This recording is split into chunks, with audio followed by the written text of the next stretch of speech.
You're listening to Viewpoint, a podcast of Highlands Church.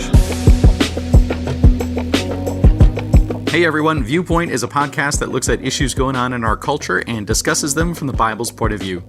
I'm Brendan Anderson, one of the pastors here at Highlands, and this episode features a recording of a live class session from May of 2026 called Navigating Online Threats to the Family. My co-host, Joe and Franco, and another one of our elders, Craig Ostin, led a discussion about protecting children, families, and seniors from the growing dangers associated with the ever-changing internet. The damaging effects of social media and other online platforms on virtually all age groups has been well documented, and really, in fact, just a few weeks before this class session, a successful lawsuit was brought against Meta, that's the parent company of Facebook. It said that Meta was responsible for knowingly creating addictive and harmful features for children. But beyond kids, we also know that online scams, and now scams created using advanced AI technology, those are responsible for huge amounts of damage against the elderly, exploiting many of them for large amounts of money and even more. So our special guest for this class session was Haley McNamara. She is the Executive Director and Chief Strategy Officer at the National Center on Sexual Exploitation. Haley is an expert in the areas of litigation and legislation and corporate advocacy on sexual exploitation issues. Her advocacy has contributed to advances in social media, online advertising, retail, and hotel industries, and she regularly speaks and writes on topics including child sexual abuse and sex trafficking. This class was full of helpful, faith-informed strategies for navigating our world as Christians, and it also included some good questions from the class participants as well. So we'll take you to the class now. Here's Joe. Well, good morning, everybody. And we have a very special guest here today, and I'm going to let my good friend and elder, Craig Ostin, introduce our guest because they work together and know each other, and he'll give you some background, and then we will launch into today's presentation. So, Craig? Thank you, Joe.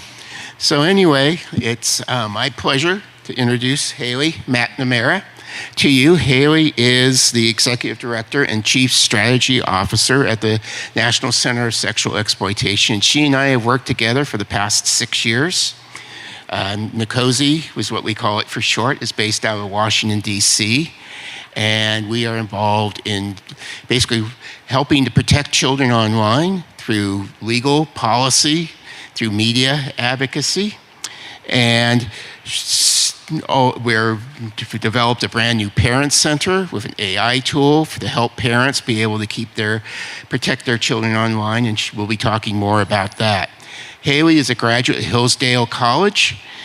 She has a master's of arts of government from Johns Hopkins University, and she's married and she has 3 children, and one of them is here today. Her 4-month-old son Jack is with us and charming everybody. Haley's a recognized national expert on the threats children and families face. She's presented before officials at the United Nations, Department of Justice, Department of Health and Human Services, and the FBI, as well as international government officials. She is a woman of deep Christian faith, a mother, as I've already said, a passionate advocate for online safety, and confronting those who seek to exploit children online and seeking justice for those who have been victimized. And I'll just start this out by saying, this presentation is one of the things is we as parents, those of us who have been parents, grandparents, we are admonished to be able to train up our child, raise them up in the Lord. And so we face a world that makes it increasingly difficult. And one of the biggest threats now, in terms of being able to help our children grow and maybe nurtured in their faith, is the things they are facing online that sometimes we're not even aware of. And so we're going to talk about that as well. So I'm going to turn it over to Joe and Haley at this time. All right. Well, we're really fortunate to have Haley here. Haley is modest. I'm getting to know her better. But she is really, really smart and articulate. She's the kind of person, now and then I had to show up to debates on a cultural issue, and someone like Haley would be on the other side, and I'd go, oh no, my legs cut out from under me. But she's been entrusted by NCOSE with really important assignments. As Craig was saying, she's testified at the UN for the Department of Justice, for the FBI. She's a recognized expert. And we're really fortunate to have her today. She's going to bring a lot to the discussion. And again, this is navigating online threats to the family.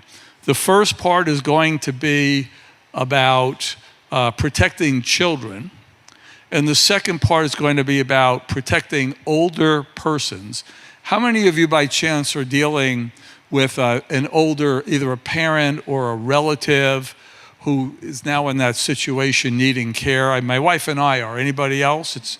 So a lot of us. And they're, of course, vulnerable to online scams and threats. So we want to navigate both parts of that. So having said that, welcome. I'm glad I'm only asking you questions and not debating you today. We'd be on the same side. Yeah, well, that's true. All right, Haley, let me start with the obvious question. People hear about online threats and threats, against children. How real is this? There's always those stories you hear. Are there statistics? Help us understand how real, how significant a threat is this? It's a great question because it's so significant. Sometimes the scale is actually a little bit hard to get into our minds. When we start talking about the scale and scope, online harms includes everything from childhood exposure to pornography, sextortion, online grooming, whether for child sexual abuse materials or other kinds of child abuse, all the way to sex trafficking. So we're dealing with a wide array of threats online, and people can start to almost shut down when we talk about the scope of what kids especially are facing online right now. About 54% of children are exposed to pornography by the time that they're 13. That's astonishing. Yeah. Online grooming, it sounds like a very complicated process, but research has shown it can happen meaningfully within a span of 30 to 40 minutes. So a kid doesn't need to have endless hours on a screen for them to be at risk for that. And then a nationally representative survey found that 1 in 3 children have an online sexual interaction with a stranger. 1 in 4 of them acknowledged that they believed it was with an adult. So that's a huge scope. It's very scary. Sometimes it's easy to shut down. People kind of do one or two things. They either shut down and just think, I don't want to even think about it, or people will feel a bit defensive and think, well, not my child, not my community. And I think that's why talking about the scope is so important for especially faith-filled families who are doing so much work to raise their children right, to be quite intentional, but even the good kids and the best families are at extreme risk for this, and unfortunately these issues just touch almost every family's life in America and really around the world too. So it's a really significant problem. Yeah, and we'll hear stories about profoundly tragic consequences in some of these cases. And also we're going to get to there's reason to have hope in fighting these things. We've seen some breakthroughs. We're seeing some positive developments. But first, I want to find out a little bit more about you. I know I was a litigator practicing law in New York and, making a living. And then at one point, my faith just compelled me to leave what I was doing and get involved in representing churches, nonprofits, religious freedom cases, and figuring, okay, if God's entrusted me with something, let me pursue it. Now, you've got a unique skill set. You're an advocate. You're a wonderful spokesperson. But I'd like to hear more about your faith. Is your faith the reason you ended up doing what you're doing? How does that figure into this? Is it missional for you? Yeah, absolutely. I was blessed to be raised in a Christian home, knew the Lord from a young age, got a far deeper personal connection with God early in my teen years. And I remember as I was growing up, I was very convicted by Psalm 16, which says that God's boundaries fall in pleasant places. And I was really enamored with the idea that, God's law works into natural law, that God's wisdom is reflected in reality, that when we stray from the wisdom in the scriptures, you can look out to evidence in the world and see harmful consequences from that. And so these things were things that were really foundational in my faith. And I began among my peers, all very Christian peers in a small town in Nebraska, started really struggling with pornography and also struggling with, well, is this wrong? It feels morally wrong, but some people are saying it's sex positive. And so I remember remember being convicted by this feeling, but wanting to look out for the evidence. And so I started, late teens, really looking into the evidence and discovering the harms of pornography for mental health, relationships, even neurological harms, and then the connection to sex trafficking, which is something that people might not intuitively recognize, the way that these things are so connected. Videos of people being trafficked are uploaded to mainstream pornography websites today. And I started looking more into this.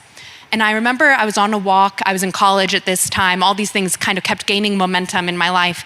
And I was on a walk and I started crying, and I called my mom because I said, Mom, I feel like I am being called to expose that there are these connections between pornography and other harms of sexual exploitation. And I said, but what does that mean? There isn't any job that's doing that. I had no idea what that could mean. But I felt that calling so specifically. And 2 weeks later, I found the National Center on Sexual Exploitation. And so I've been with them ever since. And we're all glad you did.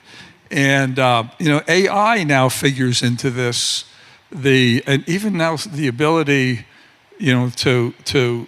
for sexploitation, if I can coin a word, where images can be created of kids, and then there's threats, and so the world has just changed so dramatically. Sometimes people look at the scenario and they go, where do we even start with this? There's so much potential. I know my wife sometimes will be following a conversation online and she'll say, this is outrageous. I'm glad that person answered, and look at this and look at that. And I never get involved in those. I don't get drawn in. I think they're a waste of time. And one of the reasons I told my wife is I discovered a lot of those provocative comments are robotically created. That's true. Mm-hmm. And all they're doing is they're putting out provocative comments to see who answers, to help identify your interest, so that they can profile you more effectively for the scams that follow. Yes. Yeah. So it's almost like, why are we even drawn into these things, right? We wonder. Okay, we recently, like within the last few months, had two really important court decisions. They were jury verdicts, and Haley was involved in these cases. There were two cases, both against Meta, Facebook, one in New Mexico and the other in Los Angeles. And there's some reason for hope, because when these tech giants are facing financial consequences, they suddenly listen, right? So let's talk about New Mexico first. And I followed these cases, but go ahead. Yeah, these cases were so significant. It's hard to overstate the impact these are going to have. So the case out of California was representing one young girl, and it was about how these platforms knowingly design themselves to be addictive, and it had significant harms for that young girl. I myself was involved in the New Mexico case, and this was the first time in history that there was a jury trial that resulted in a verdict of liability for a social media platform for failing to protect kids from sexual exploitation, in addition to addictive features. So the New Mexico case. So to be clear, the decision was, Meta, you're not doing enough to protect kids. You've created a platform and you need to be doing more. And not only do you need to be doing more, you know that you're not doing enough. All of this internal documentation came out. They knew that about 500,000 kids were being exploited on their platforms every day. They had internal strikes that allowed some accounts to get up to 17 reports for suspicion of sex trafficking before they would do anything. So you could report an account as suspicion for sex trafficking 16 times, and they would do nothing until the 17th time. Just really egregious knowledge and negligence on their behalf, which is why it's fantastic. The jury found them liable. They were fined $375 million. And I was very lucky to be, or grateful to be involved by being an expert witness in that case. Yeah, now let that sink in, $375 million. Now to a company like Meta, that's not highly, highly significant. It's not nothing, but they can afford something like that. And the reason for that was the New Mexico law, and the case was brought by the New Mexico Attorney General. Yeah. The New Mexico law allowed for $5,000 per violation. And That tells you the number of violations that they were able to track. And Haley was an important witness in that. And the evidence, as I was kind of following the case, not super closely, but there were apparently insiders saying, this is happening, we need to protect it. There were all of these events being reported to them. And then there were design effects that made it easier for pedophiles and traffickers to identify and reach these kids. So this is a real problem, and a jury was outraged. Where it has the potential now to really get their attention and make some changes is every lawsuit that gets brought against them in other states or wherever has the potential for huge damages, to say nothing of the black eye they get, the bad publicity, right? So that was a super important case. The Los Angeles case was, I want to say, a $6 million verdict, and that was different. Tell us about the LA case. Yes, that was the case of, you see that disparity, 375 million versus 6 million, it was maybe even a bit less, but that was given to one victim, one plaintiff, and it was a young girl who became incredibly addicted to Meta platforms. And through these trials that are very fascinating, because like you said, you get all this internal documentation, including internal comments and research that was done by Meta themselves. So in the Los Angeles case, it came out that Meta had hired and gotten people on board specifically to recreate the Vegas slot machine effect on their platform, to very specifically trigger addictive features and to keep people on their platforms longer. So it just goes to show that these platforms, and for many reasons that we'll get into later, their incentives are engagement, their incentives are profit, and it's not about safety for them, and that has really serious effects. The Mexico State Attorney General who brought the case called Meta, and I'm quoting, a breeding ground for predators. There were all kinds of stories. I think they went online and they did a profile of a fake, a 13-year-old girl, just to see what would come from that. And again, this was from the Attorney General's office, and this came in a CNBC interview. This fictitious 13-year-old, quote, was simply inundated with images and targeted solicitations from sex abusers. Wow, imagine that. So this is the world that we're dealing with, and of course, money is driving all these things. It's no coincidence that the Lord said, you can't worship God and mammon, money. Money is really the chief idol that drives all other kinds of idolatry. Okay, let's switch gears a little bit. So about 30 years ago, Congress passed a federal law, the Federal Communications Decency Act, right? Now, that seems like it should have helped. Great name. But what a great name. Isn't that funny how you want to take a bad piece of legislation, just call it the Everything Good and Wholesome Law. It makes no difference what it does. You know, it could be selling children overseas. Just you give it a good name like that, right? Okay, so that the law seemed to be a good thing, but there was the infamous Section 230. We want to explain this to people, right? So let's talk about that law. What was the problem with it? So this law, it was created before social media as we know it today. The internet was still so much more in its infancy stage compared to what we know now. And they passed this law, Communications Decency Act. The goal is to protect kids online. And they had one section in it that said, oh, and for those companies that are good Samaritans, we'll give you some immunity from liability for third-party posts. So, it makes sense that you shouldn't be able to sue Facebook every time that, your neighbor says something unkind about your lawn. But all of the bill got struck down as unconstitutional, but they left Section 230 in place, completely divorced from the concept of being a good Samaritan and trying to protect kids on your platform. So what then happened is that over these past decades, the courts have overly broadly interpreted this law to give broad immunity from any kind of liability for pretty much anything that happens on these platforms. And that's what has led, this is a problem of incentives now. That's what has led these companies to say, well, we can't be put in jail because we're a company, and we can't be sued, which is why this lawsuit is so significant, because it's the first time that Section 230 has been overcome in this kind of case.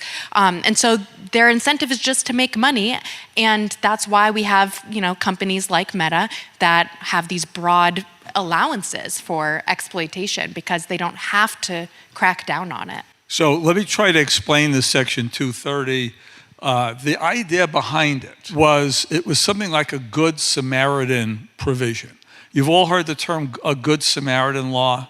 Okay, you see something happen. There's a car accident.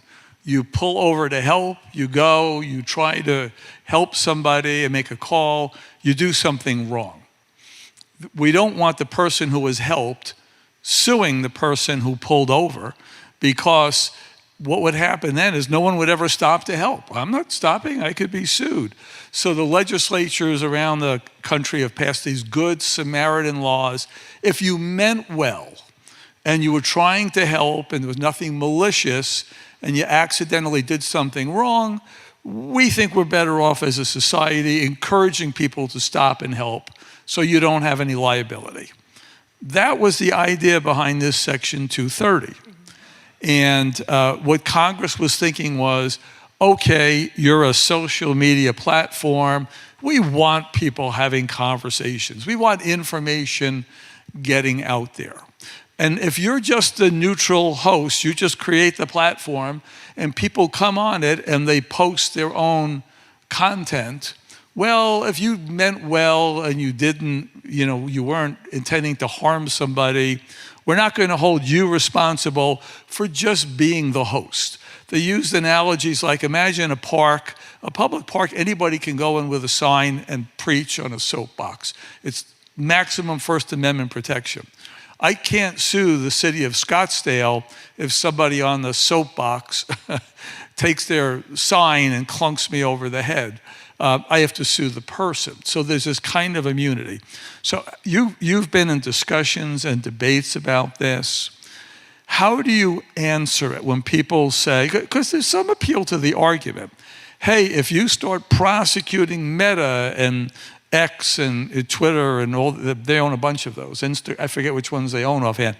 But if you start doing that, they're going to stop these services. Nobody will be able to post. You'll lose community discussions. You shouldn't punish them for the bad actions of a particular person. Go after the person instead. That's been the gist of the argument. So let me play devil's advocate, pardon the expression, and ask you that question. How do you answer that in a debate? Yeah, so of course you should go after the individual that's doing the harm, but what we want to hold companies accountable for is design choices that they're making for their platform. So if you're making a platform choice to allow someone to be reported for sex trafficking 16 times before you take any action on them, you should be held accountable for that. So I think that there's a lot of common sense middle ground here. And the other thing that's a problem with Section 230 is that it keeps survivors out of the courtrooms. Some survivors might have a really strong case. I know we'll talk about a case in particular later on. Some survivors might not. So it needs to be litigated in court. Let survivors have their day in court to make the case about the design choices of the companies. And I'll say too, as just an example, this can get so egregious. There was a website called Backpage.com that was just classified ads for sex trafficking and prostitution. It was so egregious that it was known. That was its reputation. Everybody knew it. Everybody knew it. And they would literally have children's missing child photos up there as advertisements for someone to go and then purchase that missing child for sex. And this website was never held accountable through civil litigation because of Section 230. The courts kept saying, you're immune, even for that degree of knowledge. They were eventually shut down by Department of Justice for other reasons. Right, and see, this is a really important point. Because people might say that in a debate, well, it's just a platform. How can you sue a platform? Because sometimes what they know and what they fail to do is so egregious that you say that's just outrageous. In the successful lawsuit against them, there was child sexual abuse material posted. They were told about it. After they were informed about it, they did nothing. and they let it remain. And the reason that they got spanked in that case was the finding of the court was, even if 230 protects you, that's just terrible negligence. Once you knew it, you had a duty to report it to authorities, and you didn't do it. So that's the kind of neglect, looking the other way, that we're dealing with, why it's such a problem. Because for those platforms, everything is money driven. There's other legislation being discussed in Congress and places. Yes, so on the Senate, they have introduced a sunset Section 230 bill, bipartisan bill, basically to let's change Section 230. Let's reform this so that it's far more common sense. So we're in support of that.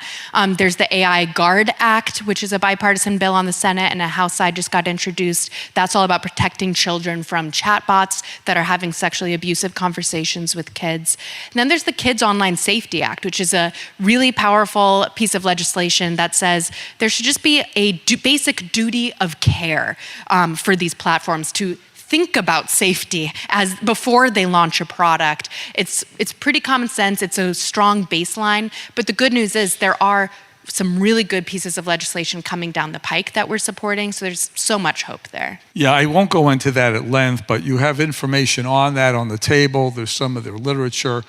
I encourage you, take these and see what they're doing. And one thing I love about Nkosi is you're not only helping out in court, you're kind of publicly shaming them. You have your dirty dozen list, don't you? Put economic pressure that way and watch what happens, right? Yeah. Tell us about the dirty dozen list. Yeah, absolutely. And this goes to kind of our theory of change, is trying to prevent sexual abuse and exploitation at mass scale. So we're trying to go to the institutions that are facilitating or allowing it. So that's the legislator. We're trying to pass good legislation, federal and state, civil litigation, the courts, and then corporate advocacy. The private sector can be doing so much more. Meta should just choose to have child safety at the forefront instead of being forced to. So with the Dirty Dozen list, we name 12 mainstream companies every year that are facilitating sexual abuse and exploitation. So Meta's obviously on there quite a bit. X, TikTok, Snapchat, Grok, a number of these different platforms that we all use maybe even every day and don't realize that they have design choices or moderation choices that are facilitating sexual exploitation. And it runs the gamut, anything from childhood exposure to pornography, sex trafficking, AI harms. There's a lot there, but the Dirty Dozen list is fantastic because we give people a chance to take action so that they can contact the companies and use consumer demand. And also we go to the media as well to call on them to do better. Yeah, and they know that that's happening. And those companies know if they hear from 300 people, that 300 represents, it might be I forget the number, 500 or 1,000 for everybody who writes. So they notice when that happens. So I love that you're putting pressure on them. I'm going to move this along and wrap this section up. We could say a lot about AI and the additional threats AI allows, as well as maybe the potential for protection.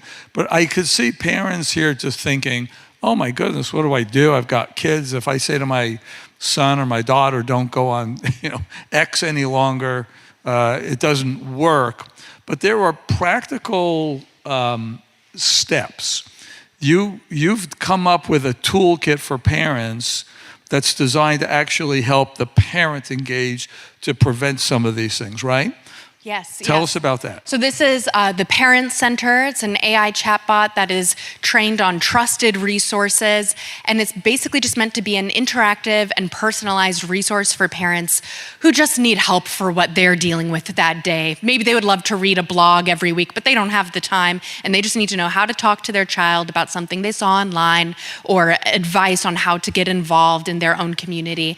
So this is an AI chatbot that is going to actually be launched. Soft launch is next week, but we're very hopeful that it's going to help people. It's been reviewed by licensed counselors, and again, it's just trained on some organizations that we have vetted and think will give good help to parents. So a parent can go and you can ask your questions, and the hope is it will help. Wonderful. We need those tools. I mean, so often, you're the expert.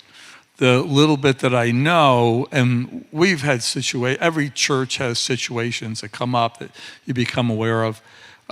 A lot of times with sexual exploitation or sexual abuse, the kids are not talking about it, but there's changes in behavior that flag it. They suddenly, their grades go down. They stop talking. They become moody. There are signs that help us to understand things are going wrong. Those are great tools for parents. So this is wonderful, and Haley will be here, both services. She'll be available for you to speak. If any of you know of organizations, places that might like to hear her talk more about these things and talk about help for parents, find her afterward. And now we're going to pivot to another internet problem, which is elder abuse, and the kind of the scams that we're all familiar with. As I pivot over to Craig, I'm going to have to run because I just got an important email that somebody wants to give me $190 million. Well, actually 10% of it. All I've got to do is send them my bank information. I have to rush and answer that quickly. I'd be a fool to let $19 million pass by, wouldn't I? Okay. And I'm sure it's from Nigeria. Anyway. It was a relative of a general or something like that. Oh, yeah. How they found me, I don't know, but I can't tell you how fortunate that is. Your routing number, your bank number, and, and we'll wire the funds to you immediately, or we'll send you the special ATM card that you can There you go. Okay, Craig, lead us in this part of it. So anyway, dealing with seniors, my wife and I, we are in the case where, like with so many of you, dealing with elderly parents. My wife's parents, they're in a memory care unit not too far from here, right down the road at Scottsdale, Pinnacle Peak area. And even with an elderly father who was an FBI agent, who was an expert on identity theft issues, we are finding all the different ways that the internet and predators on the internet actually go after elderly people to get to either, basically really, especially financially, because they understand that probably a lot of older people have the financial means.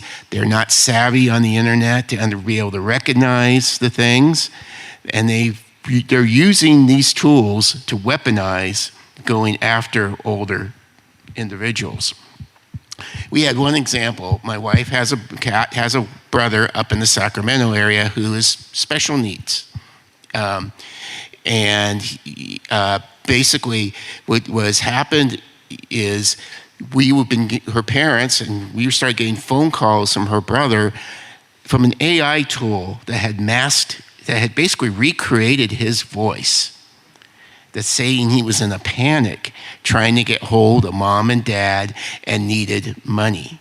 And it sounded exactly like him. And as we checked it out, we realized this was not valid at all. But somehow someone got hold of his voice and created all these. Yeah, and allow me to interject here. AI only needs 4 to 5 seconds of your voice. Yes. And it can recreate your voice and have any kind of conversation. And social media makes it easy for the people doing these scams to find out, I refer to my parents this way. I call my brother this nickname. Yeah. I call grandpa this name. So it sounds authentic when you get the call, the panicked call. And these things are becoming more and more common, sadly. We hear a lot of stories of these happening. So we're all vulnerable, and there's ways to deal with these things. I know you're going to get into that a little bit too. Yes, I put some ideas, some things up here on the screen for you, but for some common sense tips you have to take, especially if you're dealing with elderly parents, or to make sure they don't fall into these traps. Because often what will happen as well is a lot of these, you get through these, and then they're going to, whether it's online or it's the AI call, they're going to ask for money in Bitcoin or cryptocurrency, which cannot be traced. And a lot of times, and Haley's also going to talk about, the sexploitation for seniors in a bit, and how it sucks people in and to these scams as well. But for example, I mean, one of the things we do, Kat and I, because both my parents are in memory care, is we make sure we have access to the email and voicemail accounts for her parents so we can monitor those, because Dad was getting phone calls and he would start calling back the number to voicemails and things like that to these scam artists who are they're pulling up his information online and going, oh, this is a person who would be vulnerable. You know, he's older, he's well off, he could be easily scammed. You know, we were getting things like for Amazon gift cards. Oh, there's a cousin that needs some help, and you know, he just needs an Amazon gift card to help him buy groceries or something like that. The other thing is, you get so many texts, and again, you know, of course, we all joke about the Nigerian texts we all get, you know, asking for 200 million, you know, we'll give you $200 million. This crown prince died and decided to leave everything to you, and the whole bit.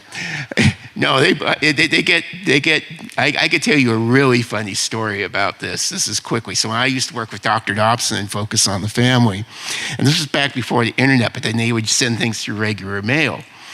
And so he would send this letter was sent to him from a Nigerian thing saying, you know, if you give me all your information and everything and so forth, I will send you this money and show you my good, you know, that I'm good. I'm going to show you, I've enclosed a picture of myself, and it was a picture of Dr. Dobson. It was quite funny. But anyway, whenever you get an email or a text and watch, and personally, or if it's an elderly adult, make sure you do not respond to that, anything asking for financial information, because no legitimate company will ask you for financial information. I mean, always follow up if you have any question, a phone call. I know, and they've gotten really good in spoofing websites to make sure you get, you know, looks like it looks legitimate and so forth. The other thing is, look up in the bar where it says from. Is this coming from the usual place you get, like where it's Chase Bank or Wells Fargo or wherever, or whoever does your banking or financial?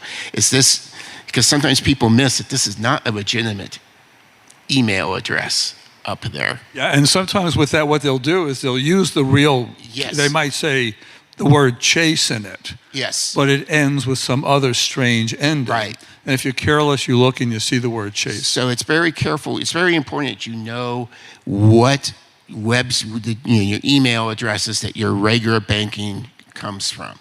Yeah. And if you have an interest, take a picture of this or see Craig afterward. I'm going to keep it moving because we have questions. Talk about family passwords. Yeah, family password. Well, this is what happened was, so Kat got this call, the one from her brother, and is wanting to engage with her. So finally, she came up with the idea, which was, you know, brilliant because she's my wife, that basically she said, what is the family password? And all of a sudden, boom, it dropped off. So that's a question to ask if you get one of these AI calls, specific, because obviously if you ask somebody what's the family password, you know, at least you should probably get some kind of response. But when they cut off, the AI knew this was an answer I can't provide. So or just ask some kind of family question, like, you know, what was our dog's name, child, you know, growing up, or something like that, something that's a more obscure piece of information. And if you have a family password, yeah, and don't have a discussion and say it out loud with your phones present. How many of you have had the experience of talking about something? Gosh, we've really got to fix that driveway. And somehow in the next hour, you get solicitations for driveway repair. How many of you have had that experience, right? Okay, it really does happen. If you have a family password, don't say it out loud. We're working on doing that now. It'll be written down, but you have to watch all of these things. But that's very true. Actually, having a family password is a very good idea, something that connects, because that's true. I mean, I'll be looking at, okay, I'm going to check out this car, and all of a sudden I get like every place I go, I'm getting 50 pop-ups from and gift cards, Bitcoin. They're all a dozen red flags should be going up. Right. Yes. Right. That's the one thing to look for because they want currency they cannot trace. But there's also the issue of sexploitation towards seniors on it. So I'll let you address that, Haley. Yeah, these are connected in a few different ways. One that's really interesting is that a lot of organized criminal networks that are doing these mass financial extortion and scams for seniors are also doing sextortion scams. It's really just different tactics to get money. So we know, and there have been really tragic cases in the United States where even teenagers will get DM'd from a girl. She looks like she goes to their school. They start flirting. The girl encourages the boy to send photos. The girl says that she is going to send that photo if the boy sends anything compromising to his youth pastor, his parents, and starts applying immense psychological pressure on this child for two reasons, either to send money or to send more explicit images. So very often it's the same criminal networks that are scamming seniors, that are committing sextortion for minors, but also for adults as well. You know, we know that sextortion is a rising crime for minors because it gets reported far more often, but it's really underreported for adults. And I think it's because adults have more to lose in some ways. They don't want a spouse, a church community, their board or at their work to learn about it. So it's very important to be aware of those scams. Yeah, and there are some terrible tragedies. Okay, I'm going to confess to something, Craig. I used to do this, and my wife got angry, and I finally stopped doing it. But in the early days of those scams, I used to write back to them. I had a name I made up, and they couldn't tell from the email. And I would write back, and they would say, "We have this money. Please give us your bank information." I pretended to be some sort of slightly kooky guy, and I'd write, and I would say, "This is wonderful news. My cat needs bladder surgery, and I must know, how will the money be sent? It must be in US dollars and not euros. Can you assure me of this?" And I'd give this long list of goofy questions. And they'd write back and they'd kind of answer it. "Now, quick, give us the bank account." I would write back, "This is wonderful. But first you must assure me of these things." And I just come up with like the wildest situations and say, "I must know whether this will happen. And this must be described to me." Nothing to do with the security of it, just wild things like I have these. And I just got a kick out of it. I figured, I'm wasting their time. And Val would say, "That's really dumb, don't do that. You're just giving them more information." And so I finally stopped. Let me just revisit one thing before we go to Q&A. You have these tools, these AI tools, you mentioned it briefly. Is there literature back there about it?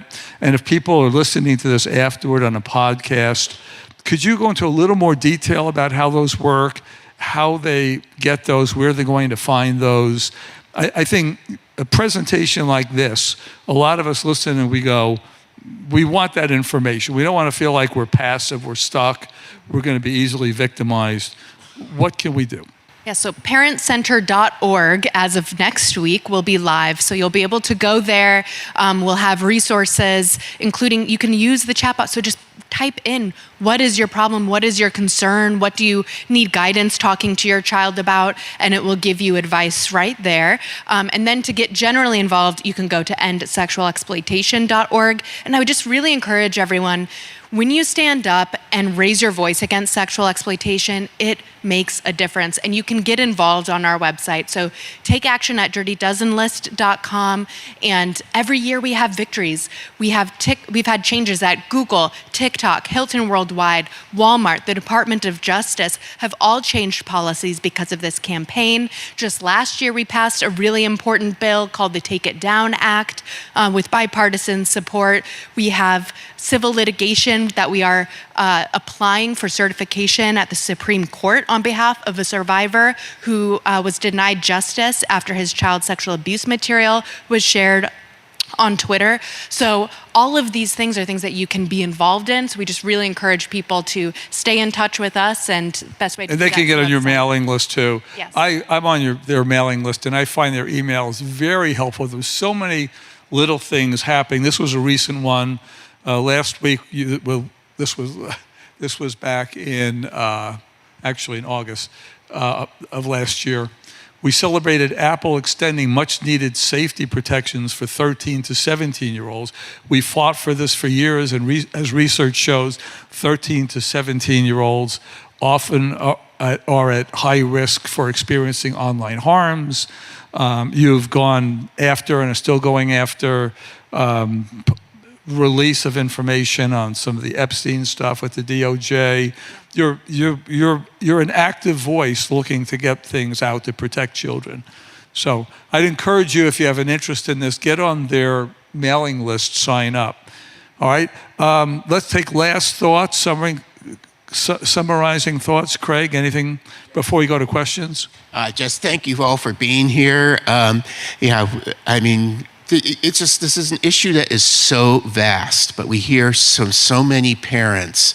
I'm feeling hopeless. What can I do? You can do everything right as a parent, and it only takes one interaction online to undo everything you've done to try to protect your child. And here, this is where we are here in North Scottsdale. My kid's a good kid. It wouldn't happen to me. It does happen.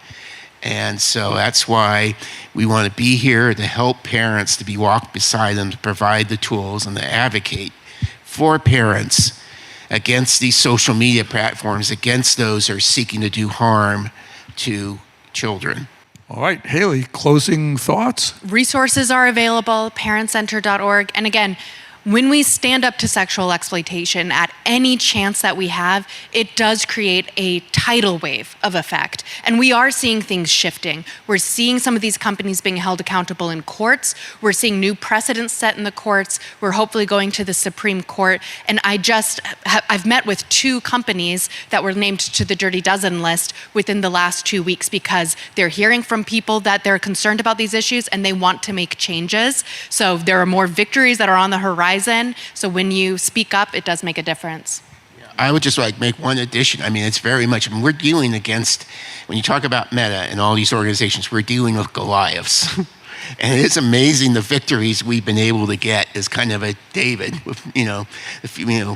be able to get the victories like the ones in New Mexico and so forth. But that's, we just give it over to God. We trust in Him and stay faithful to the mission, and we feel He is honoring that. He is giving us these victories, even though we're going against this seemingly incredible opposition. Yeah, it's a David and Goliath fight, but that massive verdict against Meta is really being processed by the industry. They know they're not going to get away with these things without consequences. Thank you for your part in your deposition testimony and the part that you had in that verdict. So let's go to questions now. What Supreme Court are you hoping is going to take place? Thank you for asking about this. So there's a really important case that we've taken up on behalf of a John Doe. He was 13 years old when he was contacted online, coerced, exploited into creating child sexual abuse materials. Terrible situation. A couple years later, he thankfully gets away from the predator. He's starting on his healing journey. The predator uploads the child sexual abuse material, child pornography, onto Twitter. It was Twitter at the time. Now, it starts circulating. It goes viral in this kid's school. He becomes close to suicidal. Horrific harm is happening to him. He, of course, reports it to Twitter. This is child sexual abuse material, so it's illegal. Also, it's of me. I was underage. Please take it down. Twitter responds and asks him to submit proof of his learner's permit to prove that he was underage in the video. He was 13. It was very apparent he was. Anyway, he does it. He submits that material. Twitter responds and says, "We've reviewed the material. We've found it does not violate our terms and services. We're going to let it stay up." They let it stay up for several more weeks. It garnered over 160,000 views, hundreds of downloads, which means people are continuing to circulate that material elsewhere. Finally, this family just happened to have a family friend in law enforcement who was able to contact Twitter and escalate it enough to get it down. Wow. But all the court system, including the Ninth Circuit, where we last landed, so we've been in litigation for about 5 years now on this. The Ninth Circuit ruled that Twitter had immunity, even though they had knowledge that they were distributing child sexual abuse material. If that was a person, they would be in jail. People go to jail for distributing that. It's contraband in America. But because it's a company, they were given carte blanche immunity from the Ninth Circuit. So we're going to the Supreme Court, we're petitioning, asking them to hear our case, and we're very hopeful that they will. Though the negligence part of it was allowed to stand. But we really want to go after the head of the serpent, which is that 230 section that gives them blanket immunity. Yeah, thank you for asking that. So my second question is, it seems to me that teachers, nurses, all sorts of people have mandatory reporting. Is it the 230 that keeps these online companies from having the same responsibility? Essentially, yes. Yeah, and most of these companies do report child sexual abuse material to NCMEC, the cyber tip line, but they don't have a legal responsibility. They can't be held liable when they don't do that. It's just, yeah. So a lot of them do, but they clearly don't all the time, and then that results in these huge loopholes. And so this company so far has walked free. Yeah. So what's keeping our legislators in Washington from changing it? What's behind that they are afraid of? Is it their funding for their campaign, or is it too big for them to even understand? What's going on there? There's something wrong. It's a great question. Big tech has poured over $100 million of lobbying into Capitol Hill on this issue. And you can understand, the industry they want broad immunity. They don't want to have to do court trials. So it's an incredibly contentious debate because of big tech pouring money into it. One additional on that, what's the difference between them and all of our news media who are they don't have 230 to protect them, and right. So they're vulnerable. What's the line of distinction that is being made in Washington that keeps them separate? That's connected to the language in Section 230 is if you're a publisher, you can be held liable. So that's like if you're writing the content yourself. But if someone else is posting or using your platform, then you can't be held liable. But again, that doesn't take into account their design features that encourage, normalize, or allow different behaviors, including, what we argue with this Twitter case, their algorithm was promoting this video at different times as well. But because technically Twitter didn't create the material, they haven't been held liable. Right, and the legal perspective, just to reinforce that, is the difference between you create the content versus you create a level playing field where other people can comment and you're saying, I shouldn't be responsible for what they say. That's the crucial difference between a publisher being sued for libel or that kind of thing. Yep. As a parent, what should we be doing to check in on our school districts and our schools, because our kids all have Chromebooks and access to internet, and what should we be pushing for the schools to have certain, protection there? That's a really important question. The ed tech issue is a problem because a lot of these tools are given to schools without proper safeguards turned on by default. Chromebooks was on our Dirty Dozen list in the past. We got them to default some safety settings to be on if given to schools. Thank goodness. It's crazy. It took like 2 years of campaigning for them to do that. But I would say go to your school district and ask for an analysis of what are those safety settings, and especially backdoor open access to the internet is a problem. Kids have been exploited and exposed to pornography on school-issued devices because there will be backdoor ways to get onto the open internet unfiltered. So I would talk to your schools about that. Just explain in case people don't know, what does that mean, backdoor ways? So that can be in a few different ways. For example, sometimes they'll allow them to get onto a social media platform, or sometimes they will allow them to go onto one platform that then has a link, use an app that then has a link. So for example, there was a young girl who was exploited on her school-issued Chromebook because there was a link embedded in some of their school materials that linked to a social media platform. And so through that link, she was able to get onto a social media platform where a predator contacted her while she was at school. Yeah, you answered this a little bit earlier, but with all the money that's going out, obviously $100 million that they're putting out there, this is a two-part question. How cooperative has Congress been with your organization? Encouragingly so. We have a really strong reputation on the Hill because we bring survivors and research and the moral clarity of when you're in a room with a parent whose child has been harmed, that person wins against a tech lobbyist who's just being paid, thousands of dollars an hour every time. So we are having great progress there, but we definitely need constituents to continue calling on their representatives to listen to the voices of the people. Do you have any type of list then of those that aren't cooperative so we know who they aren't? Ooh, that's a great idea. Maybe next year. I love that idea. But we're always just we're trying to engage them. The vast majority will at least give lip service, and we have some really strong partners on the Hill, always bipartisan. Just to follow up on the question about schools, I know there have been situations where schools could use filters. And there have actually been lawsuits against schools saying that's a violation of the First Amendment of the kids to access information by your putting a filter, even though that filter is going to keep them from viewing pornography. Any thoughts on filters in schools and how that trend is going? There's a really strong legal case to allow them. I'm not as familiar with the exact schools, but I know that the libraries have sued. The American Library Association has argued and actually lies to libraries and says that they aren't allowed to filter. But the courts have ruled, I think the Supreme Court ruled, that libraries are allowed to have filters to keep pornography off of their computers. So I imagine the same would be for schools. And it's common sense. I mean, this is a place for learning. Should keep it to educational resources. Yeah, the case would be even stronger with schools because you're protecting minors. And the general legal principle, that's involved would be the state has an even greater interest in protecting minors because they are vulnerable.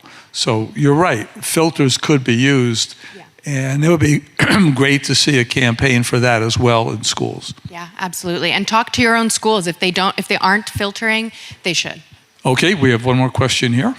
Any thoughts, comments about verifying that adults that are wanting to look at pornography online, and the counter argument that the restrictions like in the state of Texas make it more difficult for adults while they're trying to protect minors? Of course, in my personal opinion, it would be great if adults had more trouble, but they want anonymity in their behavior. Great question. The age verification laws to keep children off of pornography websites. We're in favor of those. We actually helped draft some of them, and that has gone up to the Supreme Court. That Texas case in particular, and the Supreme Court ruled that it is constitutional and it does not violate First Amendment rights to require age verification to keep kids off of pornography sites. Because if a kid walks into a corner store, they're not allowed to buy pornography the same way that they aren't allowed to buy cigarettes or alcohol. And so the Supreme Court ruled that protection, that age verification that's required offline, it makes sense that it can be required online as well. The one thing I will say is that there's sometimes fear-mongering about age verification as being identity verification, and that there will be no anonymity on the internet or privacy on the internet, which of course is important as well. But there are very robust ways to do age verification called zero knowledge proof, where they don't take in any of your identity and they don't save any of that information. It's a third-party age verification company. They just get a token saying, yep, that person's of age, and then they send that token, so the platform doesn't even know who you are. All they know is a token that says, yes, this person is over the age of 18. So there's good ways to do age verification. There's bad ways. We support the good ways. Yeah, and I'm so glad you asked that. And it was the decision was just last year, 2025. It was called Free Speech Coalition versus Paxton. And it's a really important win. And you summarized it so well. And that law, by the way, only applied if more than 1/3 of the content on your site was a problem. I think other states should go even further than that. I'd like to see it more than 5%. You can still do 25% and get away without age verification.